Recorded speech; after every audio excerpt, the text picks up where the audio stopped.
in this pot here, I have 10 tomatoes cut up, 5 Irish potato cut up, 1 huge habanero pepper. I don't even know how to pronounce that.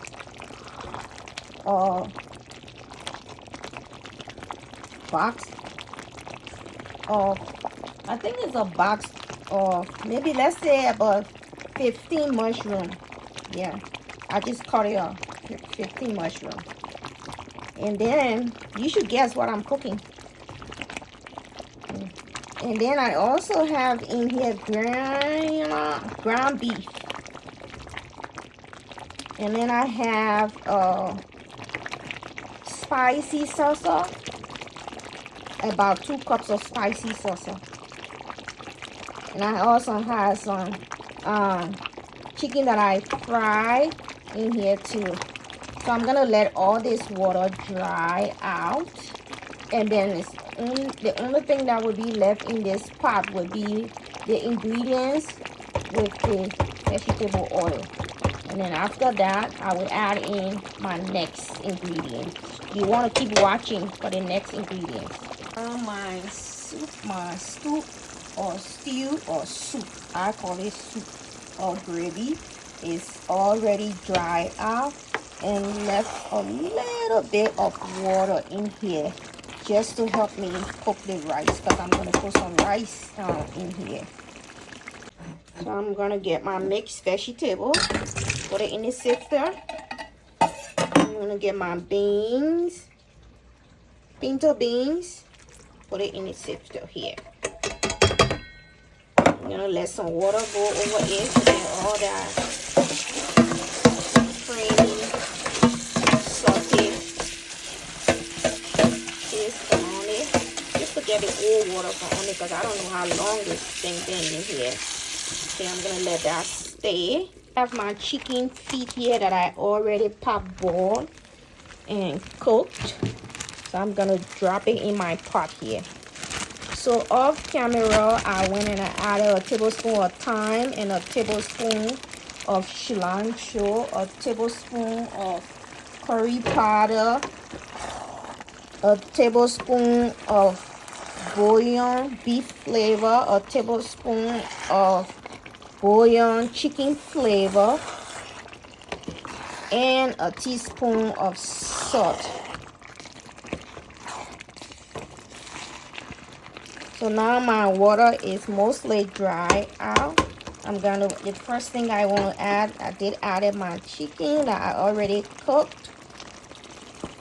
So now I'm going to add in my rice. I had it. Oh, I don't want that amount of water going in here, right? You put too much water, the rice becomes sucky. It's hard to eat and ugly. I'm going to add in my rice. Barely no water, because I allow the water to drain out in the sifter. So now I'm going to stir in my rice with my sauce here.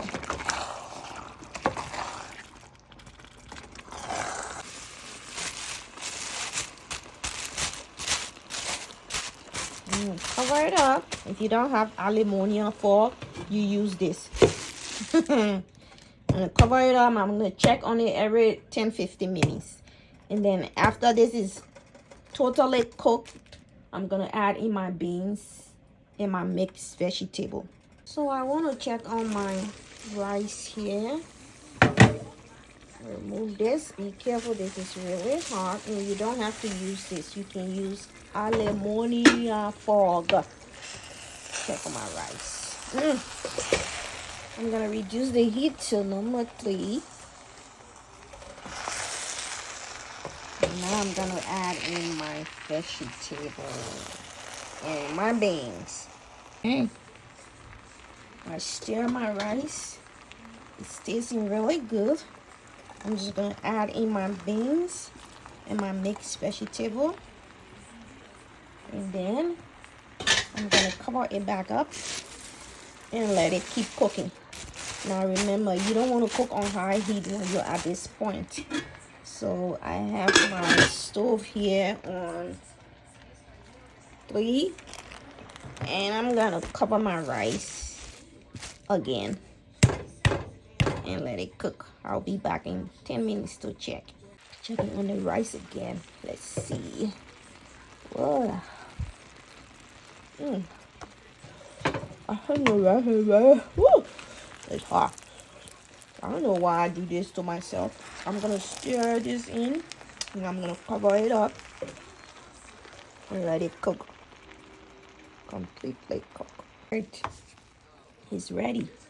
So I'm gonna take a little bit of rice here and put it in my same bowl. I'm making a lot of food today so we can have enough food for the rest of the week. Put some in here. I'm gonna put some some Irish potato there. What else? And a piece of chicken feet. All right. I'm gonna cover this rice because it's done. This rice a taste. I want to taste the rice to see if it's cooked. Can smell it.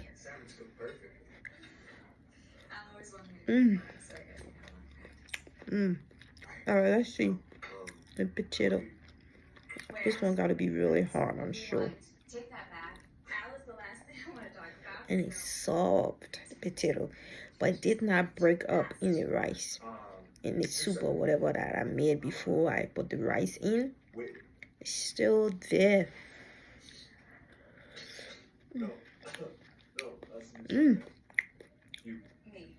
That's the African jollof rice with a twist.